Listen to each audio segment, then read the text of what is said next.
시편 84편 1절부터 7절까지의 말씀입니다. 오늘은 본문 말씀을 앞에다가 게시해 놓긴 했습니다. 그런데 여러분 직접 찾으시면 좋겠어요. 시편 84편 1절부터 7절까지의 말씀입니다. 우리 모두 함께 자리에서 일어나셔서 하나님의 말씀 받길 원합니다. 받들어 읽겠습니다. 하나님의 말씀 들으시기 바랍니다.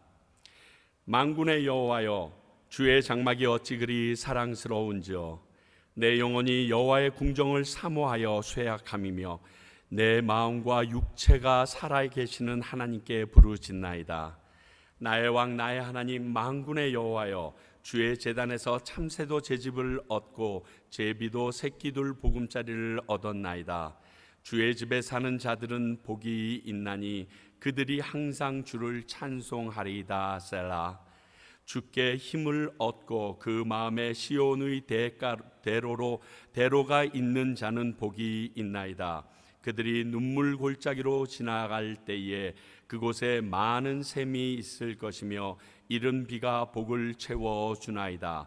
그들은 힘을 얻고 더 얻어 나아가 시온에서 하나님 앞에 각기 나타나리이다. 아멘. 하나님의 말씀입니다. 자리에 앉아주시기 바랍니다.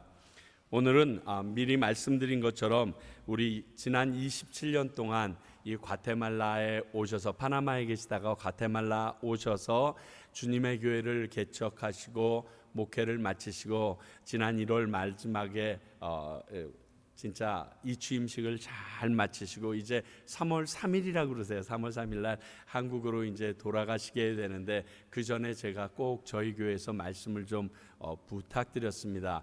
왜냐하면 27년 묵은 엑기스가 엄청날 거를 저는 믿어 의심치 않거든요. 그래서 우리 목사님의 이 말씀 우리 오늘 함께 받을 텐데 하나님의 은혜로 아멘으로 받으실 수 있길 바랍니다. 우리 목사님 나오실 때 그동안 너무 수고했습니다. 이걸로는 말이 안 되지만 하나님의 큰 영광이 있을 것입니다 하는 우리 박수로 우리 목사님을 축복해 주시기 원합니다.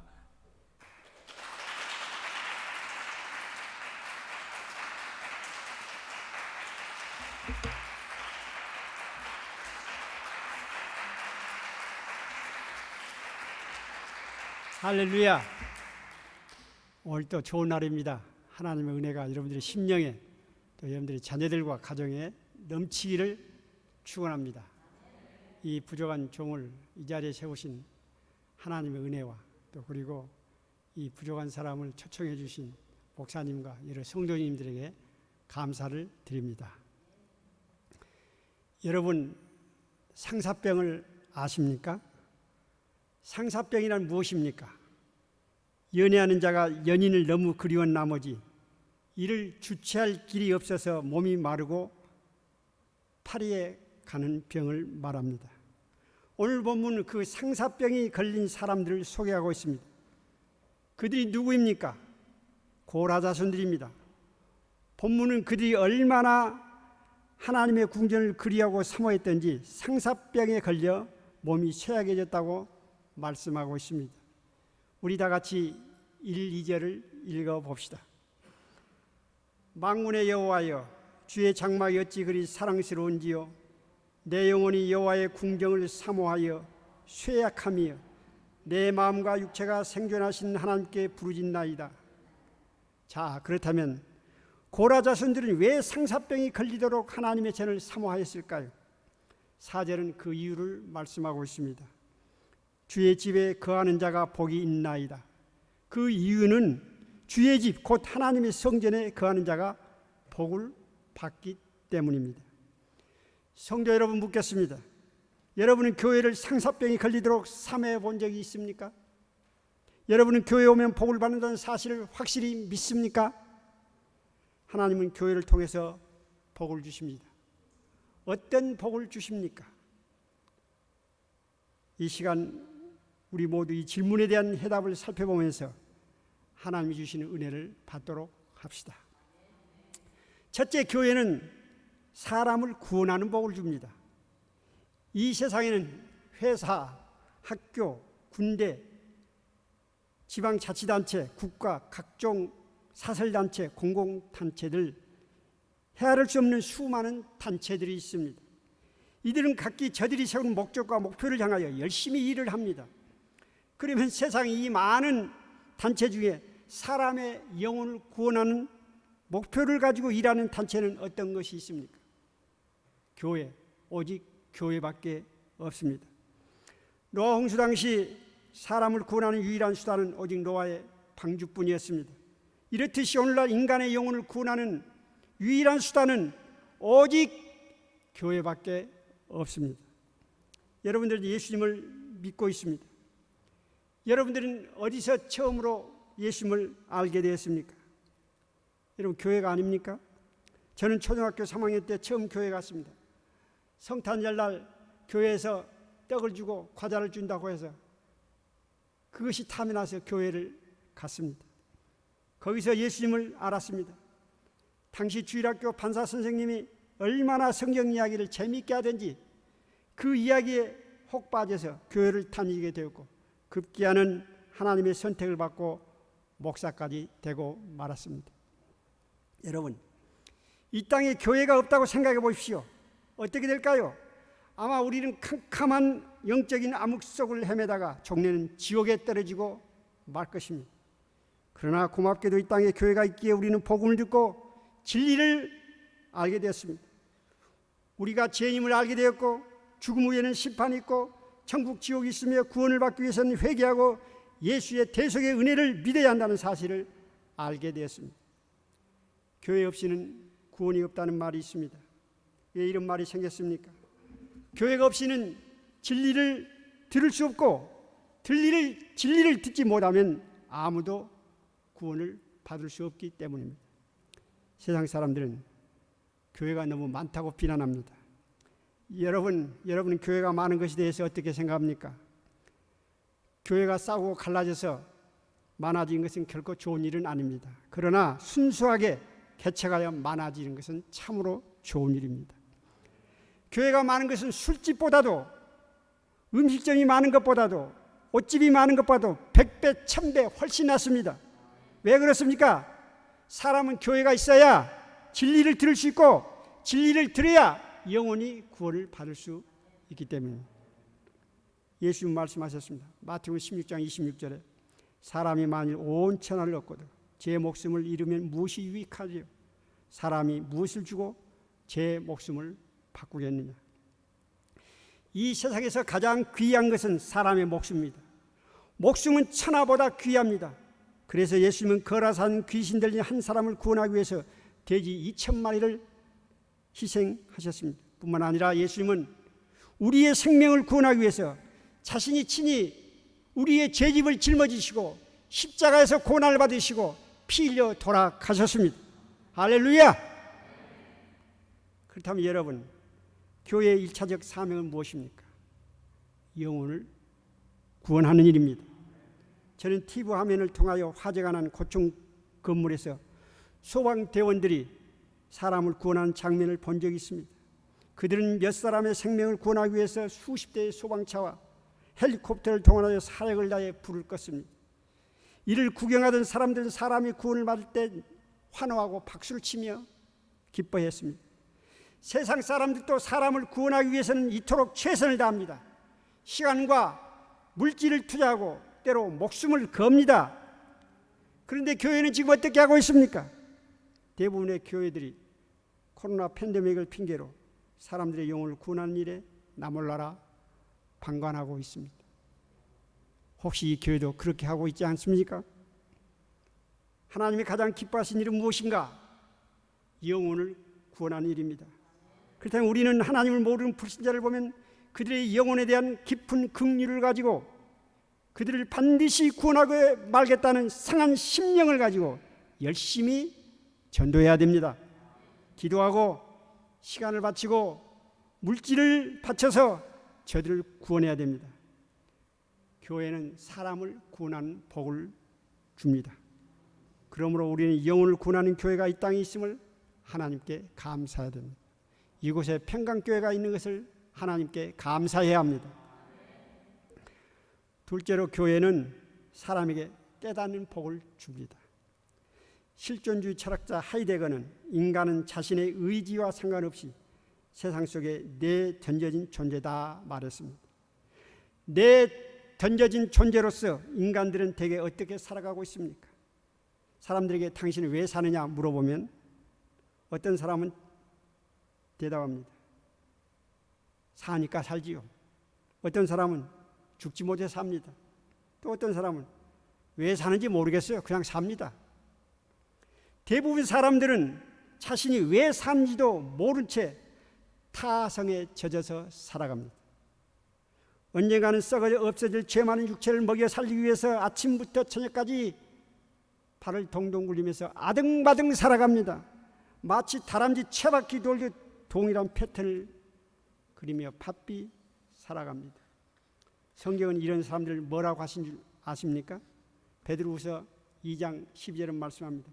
이 사람들은 본래 잡혀 죽기 위해서 난 이성 없는 짐승 같아서 자신의 이기와 본능에 따라 온갖 죄를 짓고 살다가 죽을 때가 되면 세상의 허무함과 사후에 대한 두려움을 안고 공포 속에 죽어가는 이성 없는 짐승 같은 사람들, 이것이 세상 사람들의 참 모습입니다. 우리는 이런 짐승 같은 삶을 청산하기 위해서는 어떻게 해야 됩니까? 아무리 바빠도 자신을 돌이켜보고 성찰해보는 자신만의 시간을 가져야 됩니다. 나는 어디서 왔는가? 왜 사는가? 죽으면 나는 어디로 가는가? 어떻게 사는 것이 바르게 사는 것인가? 이 땅에서 내가 해야 할 사명이 무엇인가? 이런 철학적인 질문을 자신에게 수시로 아니면 1년에 한두 번이라도 던지면서 진지하게 살아야 하는 것입니다. 사람은 인생에 문제가 생기면 무리를 떠나 홀로 있고 싶어 합니다. 이때 인간이 자신을 성찰할 수 있는 가장 좋은 장소는 어디입니까? 인적이 없는 들판이나 산입니까? 호조산 절간입니까? 아니면 캄캄한 골방입니까? 시편 73편 17절은 말씀합니다. 하나님의 성소에 들어갈 때에 저희 결국을 내가 깨달았나이다. 시편 기자는 하나님의 성전이야말로 자신을 성찰할 수 있는 가장 좋은 장소라고 말씀하고 있습니다. 여러분이 왜 성전이 가장 자기 자신을 성찰할 수 있는 좋은 장소일까요? 사람은 하나님의 성소 곧 교회에 가서 하나님의 말씀을 듣고 기도를 하다 보면 비로소 진정 나 자신을 발견할 수 있기 때문입니다. 다시 말해서 사람은 교회에 가서 하나님을 만나면 자연히 나를 알 수 있게 됩니다. 사람은 하나님 앞에 서면 자신을 알 수 있습니다. 내가 얼마나 형편없는 죄인인지, 내가 얼마나 무력하고 무가치한 존재인지를 알 수 있습니다. 더 나아가 나는 하나님의 진노의 대상이요 심판을 받을 수밖에 없는 지옥의 뗄감이라는 사실을 알게 됩니다. 뿐만 아니라 나는 나의 힘과 능력으로는 절대 구원을 받을 수 없고 구원받기 위해서는 오직 하나님의 은혜를 의지해야만 한다는 사실을 확실히 깨닫게 됩니다. 저는 어떤 검사를 알고 있습니다. 그는 서울법대를 우수한 성적으로 나와 고등고시에 합격하고 새파란 30대 젊은 나이에 검사가 되었습니다. 그는 죄를 추궁하고 기소하는 칼을 갖게 되자 무소불위의 힘을 발휘했습니다. 사람들은 그를 무수하고 극진히 대접했습니다. 그럴수록 그는 기고만장하여 사람들 위에 군림했습니다. 한껏 교만했던 그에게 어느 날 갑자기 시련이 찾아왔습니다. 몸이 아파 병원에 갔더니 의사는 그에게 간암 3기라는 사형 선고를 내렸습니다. 하늘이 노랬습니다. 그는 머리를 감싸고 자신의 불을 한탄하며 절망했습니다. 왜 신은 내게 이런 지독한 벌을 내리시는가? 그때 문득 한 생각이 머리를 스쳐갔습니다. 어릴 때 부모님의 손을 잡고 교회에 갔던 일입니다.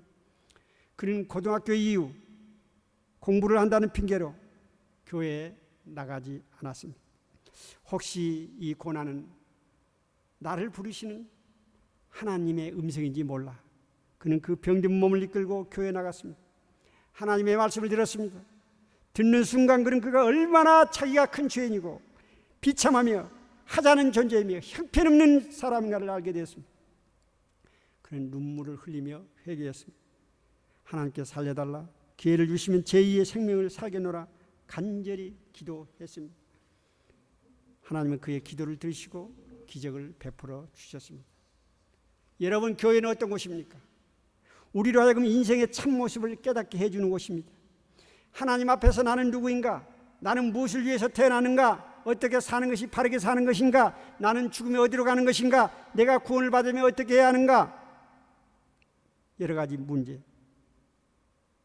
이런 문제들을 알고 내 자신을 깨닫게 됩니다.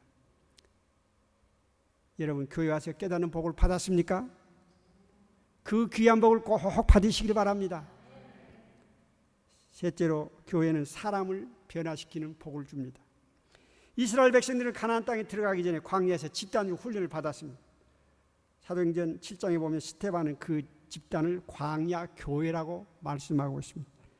구약의 광야 교회는 신약에 오면 현재 우리가 다니는 교회를 상징합니다. 사람들은 대부분 교회를 오해하고 있습니다. 교회를 천국으로 잘못 알고 있는 것입니다.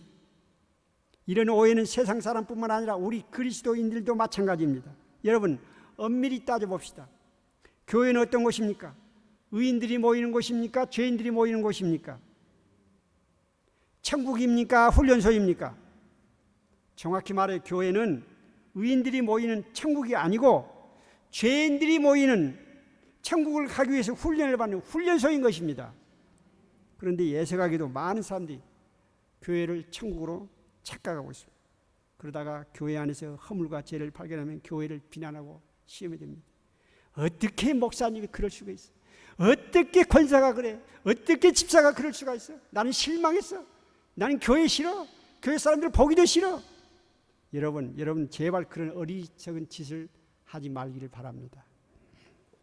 애굽에서 나온 이스라엘 백성들은 자그마치 40년 동안 광야 교회에서 훈련을 받았습니다. 그 이유가 무엇입니까? 애굽에서 나온 이스라엘 백성들은 비록 구원을 받았으나 애굽의 제약된 생활에 푹 젖어 있었습니다. 하나님이 약속하신 가나안 땅에 들어가기 위해서는 이와 철저히 단절할 필요가 있었습니다. 그러기 위해서는 훈련을 받아야 했습니다. 그 훈련에 합격된 자만이 하나님이 약속하신 가나안 땅에 들어갈 수가 있었습니다. 여러분, 이는 무엇을 의미합니까? 사람은 예수를 믿으면 누구나 천국에 들어가는 것이 아니라 이 땅의 훈련소인 교회에서 훈련을 받고 합격해야만이 천국에 들어갈 수 있다는 것입니다. 여러분, 이 사실을 분명히 여러분들이 깨달아야 됩니다. 누구나 다 예수 믿으면 천국 가는 것이 아니에요.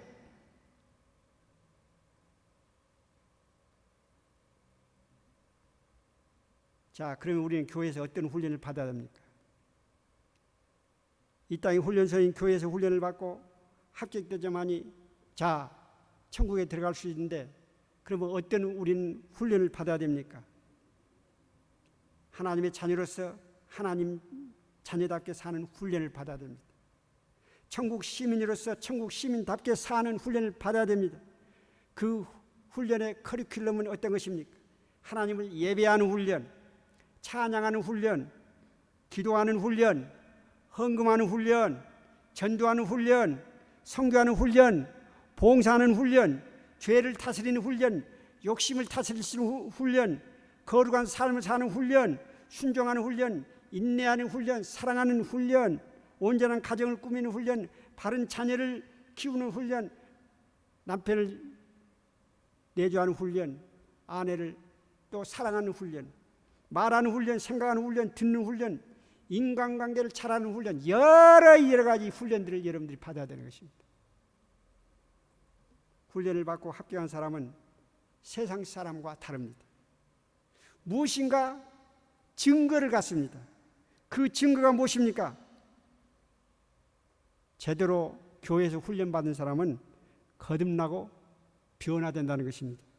사람은 누구나 예수를 제대로 올바르게 믿으면 그 인생과 인격이 변화됩니다. 사람마다 변화하는 시간과 변화된 정도의 차이는 있을 수 있습니다. 그러나 변화되는 것은 사실입니다. 이기적인 사람은 이타적인 사람이 되고, 사랑을 받고자 하는 사람은 사랑을 베푸는 사람이 됩니다. 교만한 사람은 겸손한 사람이 되고, 참을성이 없는 사람은 참을성이 있는 사람이 됩니다. 또 무뚝뚝한 사람은 부드러운 사람이 됩니다. 불평 불만하는 사람은 감사하고 찬양하는 사람이 됩니다. 도움만 받았던 사람은 돕는 사람입니다. 뿐만 아니라 게으른 사람은 부지런한 사람이 되고, 술 담배를 먹던 사람은 술 담배를 끊고, 도박을 좋아하던 사람은 도박을 끊습니다. 향락을 좋아하는 사람은 향락을 끊고 대신 하나님을 사랑하고 교회 일에 발벗고 나섭니다. 교회 여러분, 여러분 교회를 다니면서 변화되었습니까? 변화되었습니까?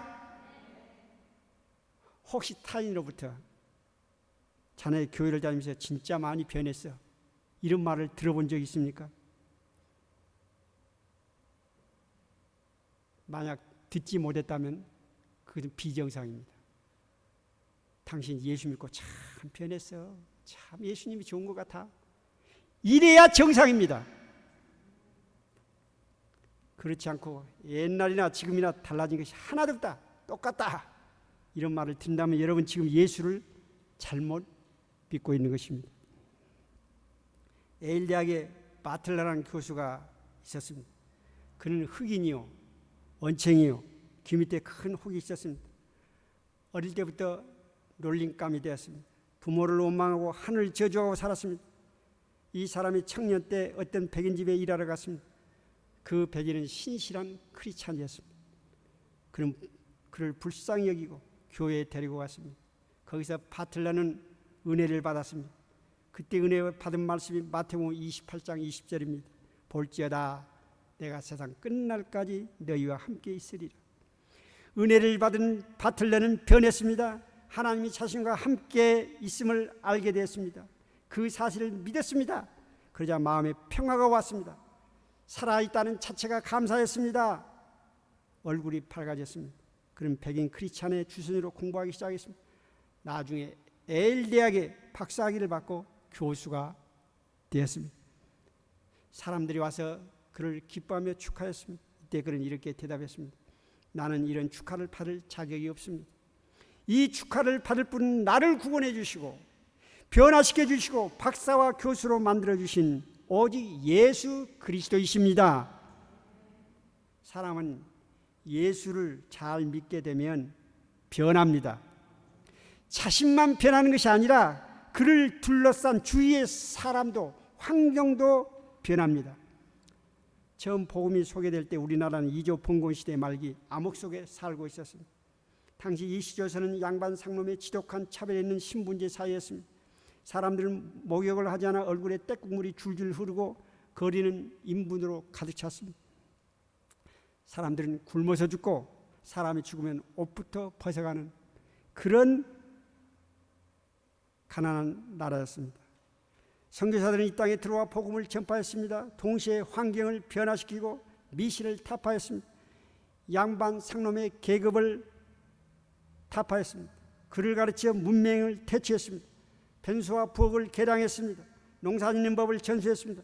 수많은 의식 변화를 일으켰습니다. 결과 우리나라는 가장 짧은 기간에 후진국의 오명을 벗게 되었습니다. 여러분들은 예수님을 만났습니까? 예수님을 만났습니까? 예수님을 만난 사람은 반드시 변하게 됩니다. 자신이 변할 뿐만 아니라 나를 통해서 남도 변하게 되고 내 환경도 변하게 됩니다. 예수님을 만났는데도 아무런 변화가 없다. 그건 기적이에요. 그 신앙은 가짜인 것입니다. 믿습니까? 기억합시다. 교회는 사람을 변화시키는 복을 줍니다. 넷째로 교회는 사람을 형통케 하는 복을 줍니다. 하나님은 교회를 통하여 개인과 가정과 마을과 국가를 형통케 하는 복을 주십니다. 우선 하나님은 교회를 통하여 개인에게 복을 주십니다. 여러분, 수원 침례교회 김장한 목사님을 아시죠? 그는 동양인으로 처음 미국 남침례교회 총회장이 되었습니다. 그는 고아로 미군 부대 하우스보이로 자랐습니다. 어릴 때부터 미군을 따라 교회에 나갔습니다. 한 미군이 그를 양자로 삼아 미국으로 데리고 가서 교육을 시켰습니다. 그는 나중에 목사가 되었습니다. 미국 아가씨와 결혼하고 한국에 나와 수원 중앙 침례교회를 개척하고 극동 방송을 설립하고 사장이 되었습니다. 그는 고아였으나 교회에 나왔다가 큰 복을 받고 큰 일을 행하고 세계적으로 유명한 사람이 되었습니다. 여러분도 예수님을 만나면 이런 복을 받을 수가 있습니다. 여러분들 자녀들도 마찬가지로 복을 받을 수가 있습니다. 또한 하나님은 교회를 통하여 마을에 복을 내리십니다. 전성천 목사님이 쓴 책 낙동강 소금배에 실린 이야기입니다. 버스에서 내려 50리 걸어 들어가야 하는 오지마을 예천군 지보면 지보리에 선교사가 들어와 복음을 전했습니다. 상락교회가 세워졌습니다. 그 교회를 통해서 마을 사람들이 100% 예수를 믿게 되었습니다. 그 후 이 마을이 어떻게 됐을까요? 하나님의 복이 이슬처럼 내렸습니다. 이 조그만 마을에서 박사가 18명, 장관이 나오고 재벌이 나오고 목사가 20명이 나왔습니다. 단위 면적으로 우리나라에서 가장 많은 복을 받은 곳이 바로 예천군 지보면 지보리입니다. 요새 서울 광화문에서 말씀을 전하는 정광훈 목사도 바로 이곳 출신입니다. 또한 하나님은 교회를 통하여 나라의 복을 내리십니다. 19세기에 들어 세계에서 가장 많은 복을 받은 나라는 어떤 나라인가? 여러분 아시다시피 미국입니다. 그들이 복받은 이유는 무엇입니까? 미국을 처음 개척한 청교도들이 기독교 신앙으로 나라를 세웠기 때문입니다. 저들은 자신의 집보다 학교보다 교회를 먼저 세우고 하나님을 예배하고 찬양했습니다. 저들은 성경의 가르침에 따라 자녀들을 양육하고 교육시켰습니다.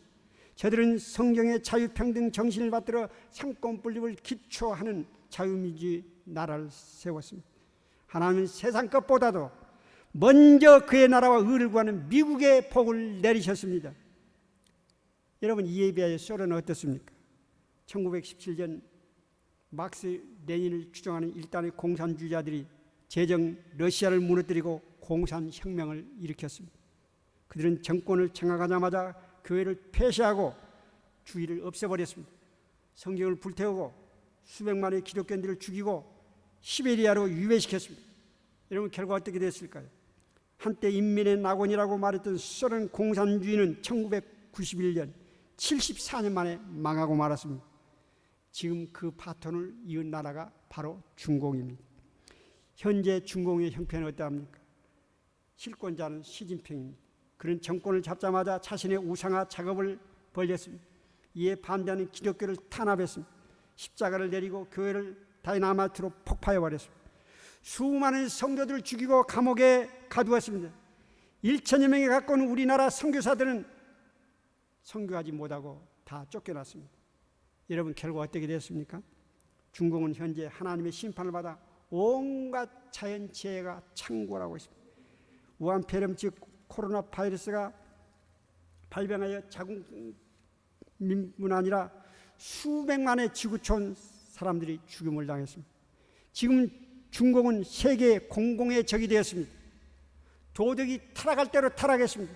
경제가 폭망하고 있습니다. 지금 해체 위기에 놓여 있습니다.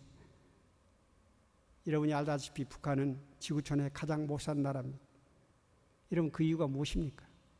김일성이 공산당을 창설하고 정권을 잡은 이후 김정은 3대에 걸쳐서 기독교를 박해했기 때문입니다. 김일성은 마을마다 있는 교회를 다 없애버리고 성도들을 핍박하고 죽이고 수용소로 보내고 그것도 모자라 인민들에게 자신을 신으로 숭배하도록 강요했습니다. 여러분 지옥이 따로 없습니다. 북한이 바로 지옥인 것입니다. 그런데 문제는 우리 지금 대한민국에 그런 북한을 추종하는 자들이 너무도 많이 있다는 것입니다. 역사가 증명하듯이 교회가 문을 닫는 마을, 국가는 다 망합니다. 성도가 교회를 멀리하고 교회 다니기를 등한시하고 그 가정과 그 개인은 다 망하게 됩니다. 그러나 교회를 사랑하고 교회를 가까이 하면 하나님은 그 개인과 가정에 또 사업에 복을 내리십니다.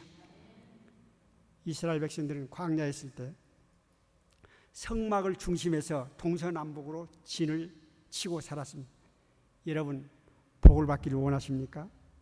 이스라엘 백성들처럼 교회를 사랑하고 그 교회 가까이에서 교회를 중심으로 살기를 바랍니다. 풍기교회 이야기입니다. 장로님 아들 가운데 육군 참모총장이 있었습니다. 아들이 오랜만에 집을 방문했습니다. 아버지 장로님은 아들을 맞이하면서 첫마디에 이렇게 말했다고 합니다. 너 교회 다녀서 이리 왔느냐? 그럼요. 잘했다. 너 교회를 다녀서 이곳에 왔느냐? 여러분, 그 풍기교회 장로님은 자기 일보다도 주님의 일을 더 중요하게 생각했습니다. 자기 집보다도 교회를 더 사랑했습니다. 그래서 참모총장이라는 그런 귀한 아들을 두게 된 것입니다. 교인 중에는 미련한 교인이 있고 현명한 교인이 있습니다. 미련한 교인은 어떤 교인입니까? 교회를 대적하는 교인입니다. 성도들을 비난하고 목회자를 비난하고 사사건건 교회에 대하여 불평 불만을 터뜨리고 또한 교회 안에서 문제를 일으키는 교인입니다. 이런 교회는 되는 일이 없습니다. 하는 일마다 실패합니다. 이에 비하여 현명한 교인은 어떤 교인입니까? 교회를 사랑하고 목회자를 사랑하고 교인들을 사랑하는 교인입니다. 이런 교인은 잘 됩니다. 복을 받습니다. 왜 그럴까요? 신랑은 신부를 사랑하고 신부에게 모든 좋은 것을 주기를 원합니다. 예수님이 신랑이라면 교회는 예수님의 신부입니다. 예수님은 신부되는 교회를 끔찍이 사랑하십니다. 그러므로 주님은 신부되는 교회를 사랑하는 자에게 당신이 가진 모든 것을 주기를 원하십니다. 그러므로 주님은 교회를 사랑하는 자에게 형통의 복을 내리십니다. 결론으로 말씀드립니다. 오늘 본문의 고라 자손들은 교회를 너무 그리워한 나머지 상사병이 걸렸습니다. 내 영혼이 여호와의 궁정을 사모하여 쇠약함이 내 마음과 육체가 생존하시는 하나님께 부르짖나이다. 여러분 복을 받기를 원하십니까? 교회를 산사병이 걸리도록 사모하시길 바랍니다. 교회를 산사병이 걸리도록 사모하시길 바랍니다. 교회를 사랑하세요. 그러면 하나님도 당신을 사랑하실 것입니다. 교회를 섬기십시오. 그러면 하나님도 여러분들 섬겨주실 것입니다. 교회를 부흥시키세요. 그러면 하나님도 여러분의 가정과 사업을 부흥시켜 주실 것입니다. 사랑하는 평강교회 성도 여러분, 교회를 사랑하고 교회를 섬기고 교회를 부흥시킴으로 복을 받는 여러분이 되시기를 예수 그리스도 이름으로 축원합니다. 기도하겠습니다. 하나님 아버지, 교회가 주는 복을 상고해 보았습니다. 이 귀한 복을 우리는 혹시 놓치고 있지 않습니까? 하나님 이제라도 정신 바짝 차리고 교회를 통해서 구원의 복을 받게 하시고 나를 아는 복을 받게 하시고 변화되는 복을 받게 하시고 형통하는 복을 받으시도록 은혜를 베풀어 주시옵소서. 이 아침 주님 앞에 나와 예배드리는 모든 사랑하는 성도들과 하나님을 사랑하는 찬양이 더욱 넘치게 도와주시고 감사하는 기쁨이 넘치게 도와주시고 하나님을 만나서 변화되는 놀라운 복을 받는 간증을 하는 교인들이 많아지도록 은혜를 베풀어 주시옵소서. 예수님의 이름으로 기도하옵나이다. 아멘.